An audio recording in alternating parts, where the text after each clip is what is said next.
कल हमारे माननीय मुख्यमंत्री चंद्रशेखर राव साहब प्लीनरी लगा के एक तरफ तेलंगाना में एग्रीकल्चर डेवलपमेंट कैसे हुआ, इरिगेशन डेवलपमेंट कैसे हुआ, पानी की सुविधा से सबसे ज़्यादा यहाँ पे हम प्रोडक्शन ला रहे और पैडी सबसे ज़्यादा प्रोडक्शन हो रहा बोल के चीफ मिनिस्टर साहब बोल रहे थे। दूसरी तरफ यही सरकार का एक कलेक्टर साहब सिद्दीपेटा डिस्ट्रिक्ट के, उनका खुद का डिस्ट्रिक्ट के कलेक्टर साहब और उसका बहुत नज़दीक का आदमी, क्योंकि पूरे देश में कोई आईएएस ऑफिसर, कोई डिस्ट्रिक्ट कलेक्टर आज तक चीफ मिनिस्टर का पैर नहीं छुआ। जिस दिन सिद्दीपेटा डिस्ट्रिक्ट कलेक्टर ऑफिस का इनाग्रेशन हुआ था उस दिन वेंकटराम रेड्डी साहब ने सीधा जाके चीफ मिनिस्टर साहब का पैर छुए थे। इससे पता चलता कि उनका दोनों का बीच में कितना गहरा संबंध है।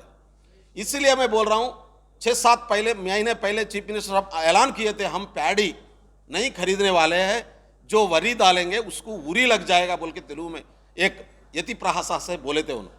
आज मैं पूछना चाह रहा हूँ चीफ मिनिस्टर साहब को, आप उस दिन बोले थे हम डिमांड करने के बाद आपका आवाज़ को वापस ले लिए थे। आज आपके कलेक्टर बोल रहा जो भी पैडी के दुकानदार है, पैडी का वो इतना लेवंटर सीड्स है, पैडी के सीड्स है, वो सीड्स बेचने शॉप को हम बैन करेंगे। अगर हाई कोर्ट से आर्डर लाएंगे बैन करने के बाद, सुप्रीम कोर्ट से आर्डर लाएंगे तो भी वो शॉप को हम नहीं खोलेंगे। जब तक वेंकटराम रेड्डी साहब बोल रहे थे मैं कलेक्टर हूं तब तक यहां के पैडी का सीड्स नहीं बेचना चाहिए। 350 सीड शॉप को कल मीटिंग करके उन्होंने एक वार्निंग दे दिया कि अब से सीड्स नहीं बेचना। मैं पूछना चाह रहा हूं चीफ मिनिस्टर साहब को, आप किस वजह से कालेश्वरम प्रोजेक्ट का शुरू किए थे, पानी किस वजह से लाए थे? अगर पैडी नहीं यहाँ पे प्रोक्योर करना है, पैडी का फसल नहीं उगालना है तो कौन सा फसल उगालना चाहिए? आप बोल रहे हैं हम पहले बोले थे नको बोल के, आप तो हम ले रहे बोल के बोल रहे हैं, मगर आपका कलेक्टर आपकी मन की बात कर रहा जैसा दिख रहा मेरे को। आपकी मन की बात वहां पे चल रही है फील्ड में। जो नजदीक के आदमी है वो खुद आज शॉप को वार्निंग दे रहा, तो किस तरह तेलंगाना को आगे बढ़ाना चाह रहे हैं आप?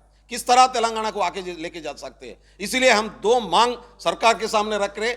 एक, आप बोले चीफ मिनिस्टर साहब बोले सो बात गलत है या आपका कलेक्टर बात बोल रहा है वो गलत है, इस पर क्लैरिटी देना चाहिए। दूसरी बात, ये कलेक्टर के ऊपर एक्शन लेना चाहिए, क्योंकि ये कलेक्टर होके आप डायरेक्ट वार्निंग नहीं दे सकते। डायरेक्ट गवर्नमेंट का कोई पॉलिसी नहीं है तो आप सीड्स नहीं बेचना बोल के आप कैसे वार्निंग दे सकते?